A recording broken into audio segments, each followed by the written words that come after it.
아멘. 하나님의 말씀입니다. 우리가 가야 할 그 길이라는 제목으로 하나님의 말씀 함께 나누고자 합니다. 여러분, 인생을 살아가면서 무엇인가 열정을 막 이렇게 쏟아 부을 때가 있는 반면에, 또한 그것으로 인해서 우리의 인생의 모든 것들이 다 소진되어질 때가 있습니다. 그 소진되어지는 그 때를 심리학의 용어로 번아웃 증후군이라고 하죠. 번아웃 된다라는 말을 많이 쓰잖아요. 그래서 번역을 하면 이렇게 소진 증후군이라는 거죠. 모든 것을 다 불태워버린, 모든 걸 다 써버린, 그래서 정말 움직일 수 있는 힘조차 없는 그때, 그러한 모습을 이제 번아웃 되었다라고 합니다. 번아웃이 되는 원인을 우리가 좀 생각을 해본다면, 번아웃이 왜 될까? 원인이 무엇일까? 내가 몰입했던 일이 기대 수준에 못 미치게 될 때에 번아웃이 일어나게 된다라는 거예요.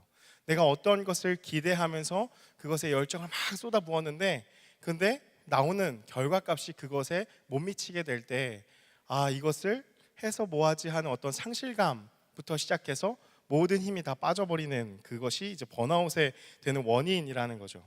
내가 원하는 기준은 높은데 아무리 노력해도 그 기준에 못 미치게 될 때 또 일어날 수 있게 되고, 또한 사회에서 타인이 원하는 기대 수준이 높은데 내가 아무리 노력해도 그것에 미치지 못하게 될 때, 이 지속적으로 우리 마음 가운데 실패감, 좌절감, 또한 박탈감을 느끼게 되면서, 처음에는 그것이 딱 찾아왔을 때 내가 좀 더 노력해 볼까 해가지고 더 열심을 내려고 하지만 결국에는 그것이 더 안 좋은 피드백으로 다가온다라는 거죠. 그래서 침체와 좌절, 무기력에 빠지게 되는 것, 그래서 몸도 마음도 다 힘을 잃어버리게 되고, 어떤 기쁨도 없고 그냥 내가 왜 살지 그냥 멍하게 되는 그러한 상태가 이제 번아웃 된다라고 합니다. 이러한 삶의 번아웃이 찾아왔을 때 다시 일어날 수 있는 방법으로는 많은 사람들이 이제 이런 걸 이야기합니다. 대부분은 일단 그 일을 멈춰야 한다. 그리고 다른 것에 관심을 가져야 한다. 그래서 꼭 돈을 벌게 되는 일이 아니더라도 어떤 운동이나 취미나 본인이 찾아서 조금씩 성취감을 누릴 수 있는 것을 찾아서 꾸준히 해야 한다. 그러다 보면은 이제 차츰 이제 성취감, 그리고 자아 효능감을 회복하면서 번아웃에서 좀 벗어날 수 있을 것이다라고 이렇게 이야기를 합니다. 그러나 이 사람마다 번아웃 되는 어떤 정도의 차이가 있고, 또 성향이 다 다르다 보니까 회복할 수 있는 방법도 한 가지 이렇게 제시해 줄 수 있는 것이 아니라 다양하고 제각기고 절대적인 방법은 없다라는 것이죠. 그래서 대부분 우리가 번아웃 되었을 때, 우리가 번아웃 되었다라고 생각이 들 때 취하게 되는 태도가 있다면, 그냥 시간이 해결해 줄 것이라고 생각하면서 그냥 시간을 보내게 되는, 그 시간을 그냥 이렇게 보내던지, 아니면은 어떠한 계기가 있어서 어떤 외부의 물리적인 그런 계기로 인해서 다시 일어날 수 있는 힘을 얻게 되는 경우도 있다라는 것입니다. 이렇게 현대를 살아가는 우리에게 이 순간순간 찾아오는 이 번아웃을 우리는 극복할 수 있는 방법이 과연 없을까요? 어떻게 하면은 우리가 이 번아웃 상태까지 빠지지 않을 수 있는 그런 방법은 없을까? 먼저 우리가 잘 생각해 봐야 될 게 있는데요. 번아웃이 오게 되는 그 원인에 대해서 우리가 한 번 더 곰곰이 생각해 볼 필요가 있다라는 것이죠. 왜냐하면 어떤 일에 대해서 무기력한 마음을 갖게 된다라는 것은 그 일을 정말 하기 싫은 경우가 큽니다. 진짜 하기 싫죠. 왜냐하면 그 일에 대해서 무기력하기 때문이죠. 근데 왜 하기 싫어졌는가, 이것을 생각해 본다면 어떤 다양한 원인이 있지만 결국에는 무엇이냐? 만족을 얻지 못하기 때문입니다. 그 하는 일에 대해서 조금이란 보상도 내가 얻지 못한다라고 생각하는 마음이 결국에는 번아웃으로 가는 지름길이 되어진다라는 것이죠. 쉽게 말하면은 기대감이 있었고 그 기대감이 무너졌기 때문에 번아웃이 온다라는 것입니다. 그래서 이것을 조금 더 근본적으로 우리가 물어야 할 것은 무엇이냐, 질문해 봐야 할 것은 내가 무엇을 기대했는가를 한번 질문을 해봐야 됩니다. 내가 정말 그것에 무엇을 기대를 했지? 이를 한번 생각해 봐야 됩니다. 또한 내가 내 스스로가 어떤 존재인지에 대해서도 다시 한번 생각을 해봐야 한다라는 것이죠. 왜냐하면 자신의 실력과 재능 등의 이 현실을 모른 채 막연하게 나는 이런 거 할 수 있어 라고 이상을 꿈꾸면서 설레이며 살아가게 되는 어떤 파랑새 증후군에 걸릴 수 있는 가능성도 높기 때문이에요. 근데 그런 상태에서 좌절감과 실패감이 계속 지속되어지다 보면 당연히 번아웃이 되겠죠. 이것은 내 자신이 어떤 달란트가 있고 재능이 있고 또 하나님께서 나에게 허락하여 주신 것이 어떤 것이 있는지를 잘 파악하지 못한 채 남의 것만 좋아 보이고 남의 것을 바라보면서 나도 그렇게 할 수 있지라고 무리하게 따라가다가 얻게 되는 결과라는 것입니다. 오늘 이 히브리서의 수신자들에게도요, 번아웃까지 가기 직전의 상황이었던 것 같습니다. 히브리서를 쓴 저자가 누구인지에 대해서는 히브리서는 드러내고 있지 않습니다. 그런데 이 쓰여진 메시지들을 통해서 수신자들이 어떤 상황이었는지가 나타나게 된다라는 것이죠. 여러분, 이 히브리서의 수신자들은 어떤 자들이었냐? 예수 그리스도를 주라, 그리스도라 고백하면서 복음을 받아들였던 이 유대인 공동체였습니다. 유대의 기독교 공동체였죠. 처음에는 예수를 만난 그 감격을 인하여서 정말 잊을 수 없는 그 감격으로 고백되어지고 또한 그렇게 함께하는 공동체였을 것입니다. 그들 나름의 이 기대감을 갖고 살았을 것이라는 거죠. 그런데 그들에게 닥친 상황이 결코 쉽지 않았다라는 거죠. 우리가 역사적으로도 많이 알고 있겠지만은 로마의 박해가 정말 심했죠. 그러다 보니까 배교를 하게 되는 현상까지 일어나게 되었다라는 것입니다. 세상 속에서 박해와 이 핍박을 받음으로 인해서 그들 마음 가운데 있었던 기대감이 다 무너져 갔고, 또한 무엇보다 이들 안에 있었던 이 주변 사회 안에 있었던 다원주의적인 문화 가운데 살아가고 있다 보니까 내가 어떤 존재인지에 대한 이 존재론적인 고민 자체도 흔들리게 된 상황이었다라는 것입니다.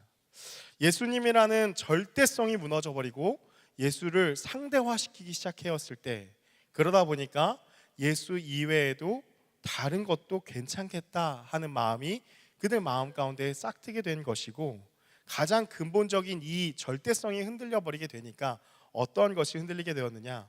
모든 것을 다 포기해버리고 다른 것을 믿으려 하는 이 배교가 이때 당시에 위기에 처하게 된 것이죠. 그래서 이러한 유대의 기독교 공동체, 이렇게 흔들리는 이 공동체를 향해서 바로 히브리서가 그러한 메시지를 쓴 것입니다. 히브리서는 이러한 자들에게 바로 예수 그리스도를 재확인할 수 있도록, 예수가 어떤 분이신지를 너희 다시 한번 생각해라 하면서 쓴 것이 바로 이 히브리서의 메시지라는 것입니다. 그래서 히브리서 1장부터 어떤 것에 대해서 이야기하냐면, 이게 편지인지 설교인지 대상자가 누구인지 왜 불분명하냐, 1장부터 정말 숨이 가쁠 정도로 막 변증의 설교를 하기 시작합니다. 예수가 어떤 존재냐? 예수는 천사보다도 더 높은, 모세보다도 더 높은, 아론보다 비교할 수 없는, 또한 그렇게 우월하신 대제사장이신 분이 바로 예수다라는 것을 히브리서 전체의 1장부터 쭉 설명을 해나갑니다. 그래서 히브리서 전체의 주제는 무엇이냐? 예수 그리스도의 우월성을 이야기하는 것입니다. 모든 이름 위에 더 뛰어난 존재가 바로 예수 그리스도다. 그래서 히브리 이 수신자들, 흔들렸던 그런 사람들, 정체성이 흔들리고 기대감이 무너지고 번아웃이 오기 직전까지 그 상황에 있는 그런 수신자들에게 너희가 다시 한번 생각해 봐야 한다, 예수를 생각해라 라고 던져주는 것이 바로 오늘의 메시지라는 것이죠. 그래서 히브리서 기자는 수신자들에게 예수가 어떤 분이신지를 다시 쭉 설명을 하면서 오늘 이 3장 1절에 그러므로 라고 하면서 아주 중요한 메시지를 던지는 것을 볼 수가 있습니다. 우리 본문 다시 한번 읽기 원합니다. 다시 한번 읽겠습니다. 시작. 그러므로 함께 부르심을, 하늘의 부르심을 받은 거룩한 형제들아, 우리가 믿는 도리의 사도이시며 대제사장이신 예수를 깊이 생각하라. 아멘. 그러므로 형제들아 라고 먼저 이야기를 합니다. 형제들아 라고 하면서 앞서 예수님의 어떤 분이신지를 쭉 나타내고 이제부터 본격적으로 드디어 하고 싶은 말을 하는 것이죠. 어떤 형제들인가? 먼저 뭐라고 나오죠? 그러므로 함께 하늘의 부르심을 받은 형제들이라는 것입니다. 부름을 받았다라는 단어는 초대하는 행위를 뜻합니다. 하늘의 부름을 받았다라는 것은 하나님의 선택하심으로 구별된 자들이다라는 것을 말하는 것이죠. 따라서 하나님과의 이들과의 관계, 예수 그리스도를 믿는 자들과 하나님과의 그 관계는 어떠한가? 하나님은 우리를 부르셨고 우리는 그 하나님의 불림을 당한 사람들이다라고 이야기를 하는 것입니다. 그런데 그냥 각 사람을 개인으로 말하지 않고 함께라고 단어가 붙는 것을 우리가 유의해서 봐야 합니다. 왜냐하면 함께 부르심을 받았다라는 것은 함께 나누는 자, 함께 동참하는 자, 동역자라는 의미이기 때문이죠. 그래서 그리스도에게, 하나님에게 우리는 부름을 받았는데 각자 개인으로 부름을 받는 것이 아니라 우리 모두 다가 함께 동역자로, 공동체로 부름을 받았다라는 것이죠. 그래서 혼자만이 아니라 그리스도를 믿는 자들은 모두가 하늘의 부르심에 함께 참여하는 자들이다라는 것을 먼저 이야기를 한다라는 것입니다. 그리고 이어지는 수식어가 뭡니까? 함께 하늘의 부르심을 받은 거룩한 형제들아라고 이야기를 합니다. 어떤 형제들이죠? 예수 그리스도에게 속한 자들입니다. 그래서 죄로부터 정결케 된 자들이고 하나님의 자녀가 된 자들을 이야기한다라는 것이죠. 따라서 이들은 어떠한 자들이냐? 예수를 믿는 자들은, 히브리서의 수신자들은 어떠한 자들이냐? 그들은 이 세상 가운데 살아가지만 이 세상에 속하지 않은 자들, 구별된 하나님의 거룩한 형제들. 그래서 종합해 보면은 먼저 이 히브리서 수신자들을 향하여서 히브리서 기자가 말하는 것은 무엇이냐면 바로 너희의 정체성이 무엇인지를 확인해 주는 것입니다. 흔들리고 무너지고 배교의 위협 앞에 서 있는, 번아웃 되어 있는 그러한 자들에게 먼저 그들에게 외치는 것은 무엇이었느냐?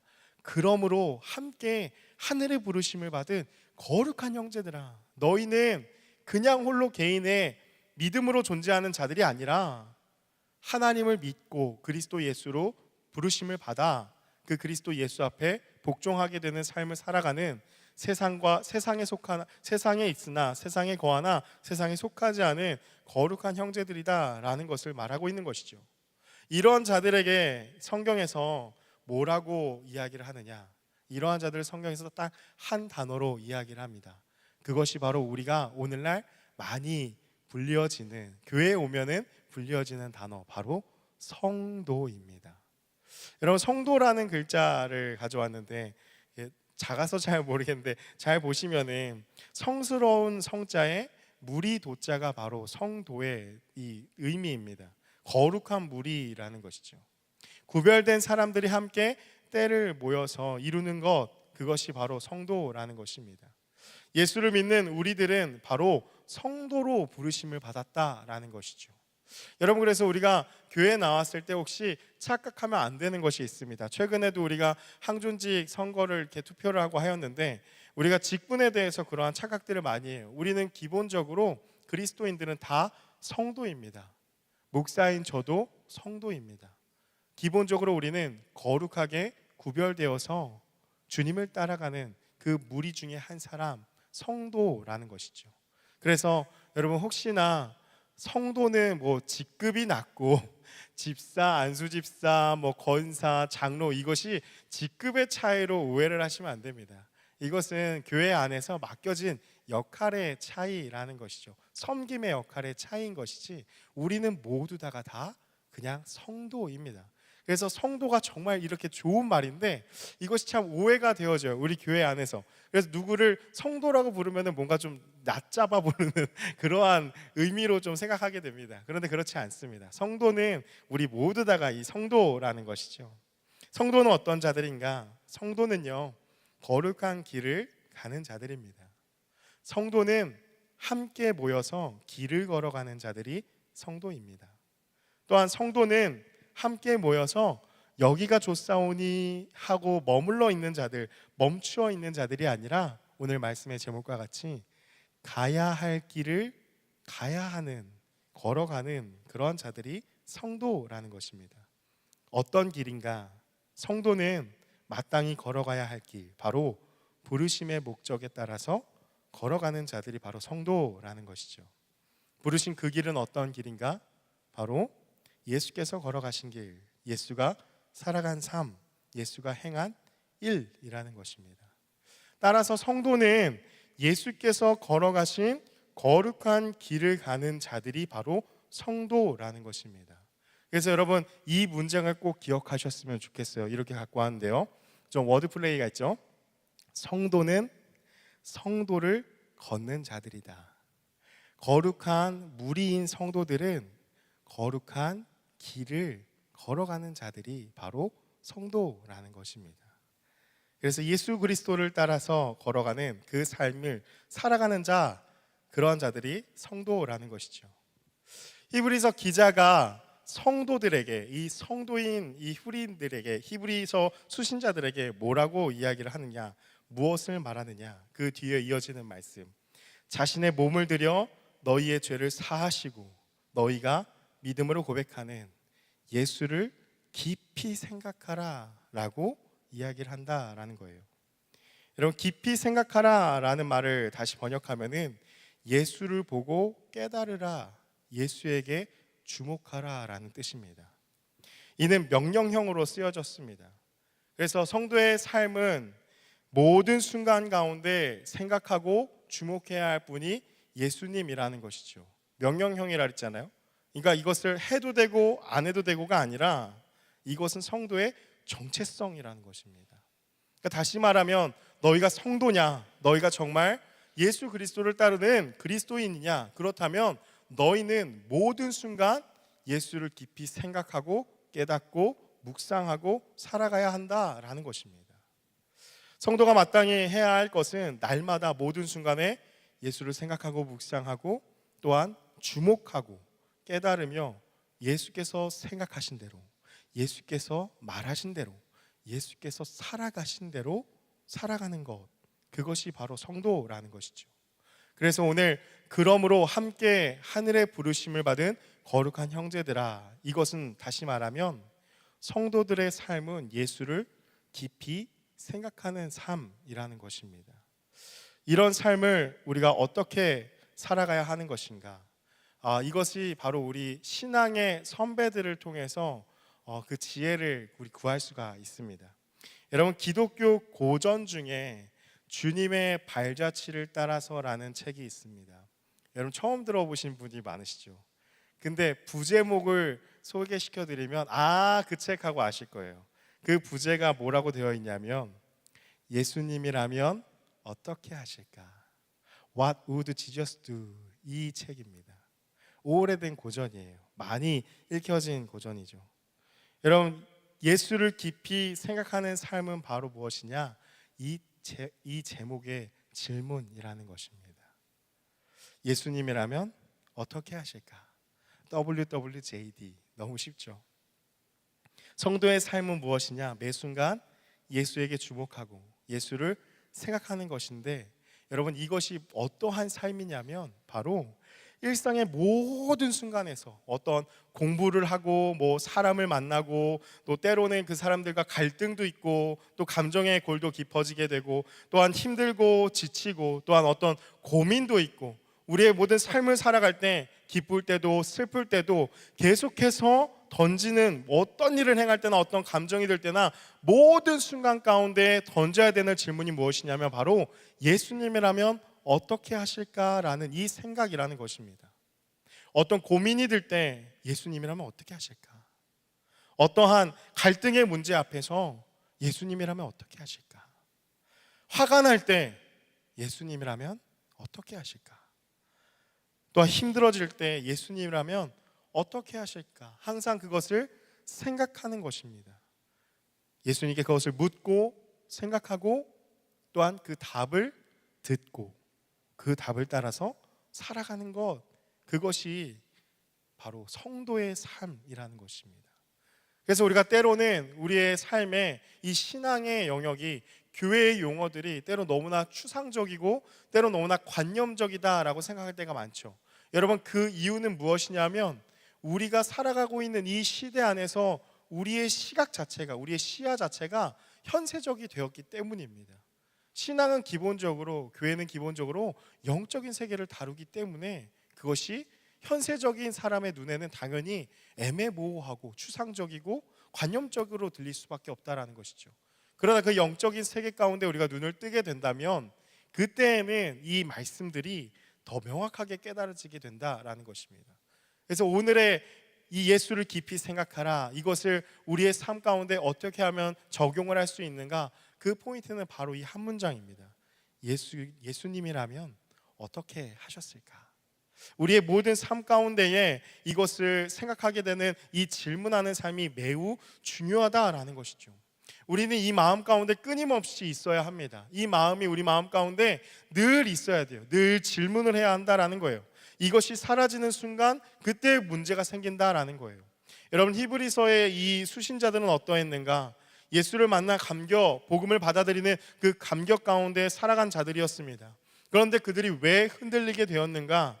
앞에 거센 파도가 닥쳐오니까, 많은 박해와 핍박이 당장 내 눈앞에 있으니까 흔들리게 되는 것이죠. 삶이 평탄하지 않은 것입니다. 여러분, 마귀는요 결코 우리를 가만히 두지 않습니다. 우리가 신앙생활을 잘 하도록 가만히 두는 것이 마귀가 하는 일이 아닙니다. 마귀는 늘 흔듭니다. 계속해서 흔들어요. 그래서 더 교회를 가자 할 때 가기 싫은 일들, 가지 못하는 일들을 계속 만들게 되고, 예배를 드리고자 할 때, 기도를 하고자 할 때 그러지 못할 만 가지 이유를 만들어서 하나님과 계속해서 분리시켜 놓는 것, 그것이 바로 마귀가 하는 일이라는 것이죠. 그래서 찬양의 가사 가운데도 그러한 가사가 있어요. 저 마귀는 우리를 삼키려고 입 벌리고 달려와도. 마귀는 어떤 존재인가? 늘 항상 우리 가운데에 못 먹어서 안달난 존재라는 거예요. 계속해서 하나님께 나아가는 것을 방해하는 존재인데, 그 공격 앞에 우리가 설 수 있는 것, 막아설 수 있는 것은 무엇이냐? 예수님이라면 어떻게 하셨을까라는 이 질문이 그것을 멈추게 할 수 있다라는 것입니다. 여러분, 왜 그렇습니까? 예수님이라면 어떻게 하실까? 이 질문을 한번 생각해 볼까요? 여러분, 무엇이 주어져? 예수입니다. 내가 아닙니다. 내가 어떻게 했지? 이 상황에 내가 어떻게 해야 되지? 이게 아닙니다. 예수님이라면 어떻게 하실까? 내가 지난번에 이러한 스탠스를 취했는데 이게 아니라, 예수님이라면 지금 이 상황 가운데 어떻게 하실까? 내가 어떻게 할까? 아니라 예수님이라면 어떻게 하실까? 예수님이 주어인 인생을 늘 고백하는 것이죠. 나라면 이렇게 했겠다, 이것이 아니라 예수님이라면 어떻게 하실까? 그래서 그 모습을 생각하고 그대로 따라가는 것, 그 길을 걸어가게 되는 것입니다. 그러니까 우리의 정체성이 바로 여기에 있게 되는 것이죠. 예수님이 나의 주인이시고 나는 그분의 것이고 그분이 원하는 것을 행하는 자라는 것을 고백하는 것이 바로 이 질문이기 때문에, 이 질문을 늘 항상 우리 마음 가운데 하고 있다면 어떤 상황에서도 성도의 정체성을 잃어버리지 않게 되는 것입니다. 여러분, 이것은 한 번에 되지 않습니다.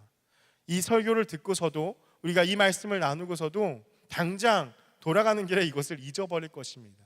이것은 계속된 훈련이 필요합니다. 매 순간 24시간 어디서나 이 질문 가운데 살아가는 삶을 계속해서 훈련하지 않는다면 우리는 바로 튀어나오는 것이 내 생각과 기분과 감정이 된다라는 것이죠. 이것에 대해서 고린도후서 10장 3절에서 5절 말씀에 이렇게 이야기를 합니다. 우리 같이 함께 읽어보기 원합니다. 시작. 우리가 육신으로 행하나 육신에 따라 싸우지 아니하노니 우리의 싸우는 무기는 육신에 속한 것이 아니요 오직 어떤 견고한 짐도 무너뜨리는 하나님의 능력이라. 모든 이론을 무너뜨리며 하나님 아는 것을 대적하여 높아진 것을 다 무너뜨리고 모든 생각을 사로잡아 그리스도에게 복종하게 하니. 아멘. 여러분, 이 세상에서 살아가는 삶이 눈에 보이지 않는 영혼으로 살아가는 그러한 것이냐? 그렇지 않다라는 것이죠. 여러분, 3절의 말씀에 봤을 때 육신으로 행하나 라고 이야기를 합니다. 육신으로 살아가는 것이죠. 영혼이 그냥 붕붕 막 떠다니는 그런 삶 아니잖아요. 밥도 먹고 뭐 누구를 만나기도 하고 쉬기도 하고 이러한 육신으로 살아가는 그러한 삶입니다. 그러나 우리의 싸움은 어떠한 싸움이냐? 우리가 육신으로 살아가는 이 삶이지만 우리가 싸우는 그 싸움은 육신에 보이는 그 대상과의 싸움이 아니다라는 거죠. 혈과 육의 싸움이 아니라 영적 전쟁이라는 것입니다. 그러므로 4절 말씀을 다시 한번 보여주시면 뭐라고 이야기를 합니까? 우리의 싸우는 무기는 육신에 속한 것이 아니라 4절 말씀 한번 더 띄워주세요. 우리의 싸우는 무기는 육신에 속한 것이 아니라 오직 어떤 견고한 짐도 무너뜨리는 하나님의 능력이라는 것입니다. 우리의 싸움은 무엇이냐? 영적 전쟁이라는 것이죠. 어떠한 견고한 짐 무엇이죠? 그리고서 이어서 나오는 말씀, 모든 이론을 다 무너뜨리고 그리고 하나님 아는 것을 대적하여 높아진 것을 다 무너뜨리고. 무엇입니까? 바로 내 생각, 내 주관, 내 편의, 내 기분, 내 감정으로 견고해진 모든 것들입니다. 여러분, 다시 말씀드릴게요. 모든 이론을 무너뜨리며 하나님 아는 것을 대적하여 높아진 것. 여러분, 하나님을 대적하여, 하나님 아는 것을 대적하여 높아진 것 무엇이겠습니까?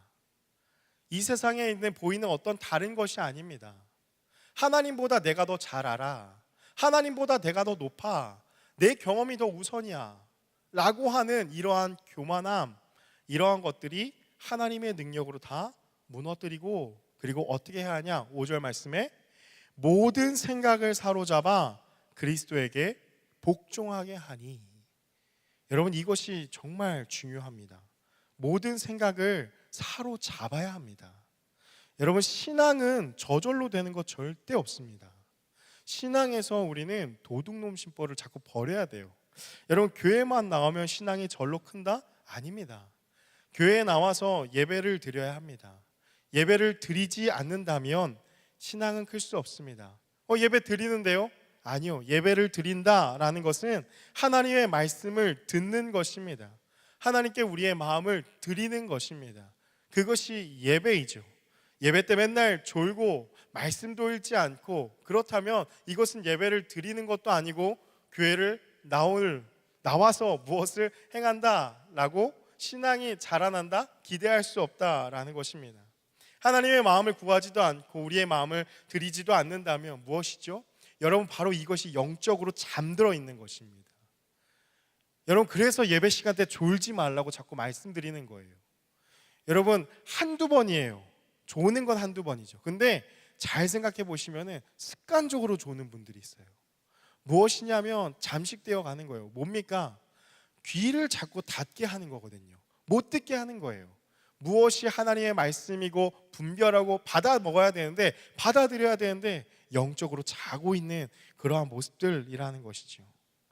그래서 모든 생각을 사로잡아서 그리스도에게 복종하게 하는 것은 무엇이냐? 하나님이 주신 마음을 날마다 복종하는 훈련을 행하는 것입니다. 기분에 따라서, 감정에 따라서 살아가는 것이 아니라 예수님이라면 어떻게 하셨을까를 끊임없이 묻고 주님이 주신 마음을 품고 그대로 살아가려고 하는 몸부림을 치는 것, 그것이 바로 예수를 깊이 생각하며 살아가는 것이죠.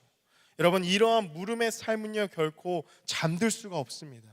왜냐하면 예수님이라면 어떻게 하셨을까를 계속해서 생각하는 삶이라면 내 삶의 방향을 함부로 내 기분대로 내 마음대로 할 수 없다라는 것이죠. 왜냐하면 예수님이라면 어떻게 하셨을까라는 질문이기 때문입니다. 내가 어떻게 할까? 이 상황에서 내가 무엇을 해야 되지? 이것이 아니라 예수님이라면 어떻게 하셨을까?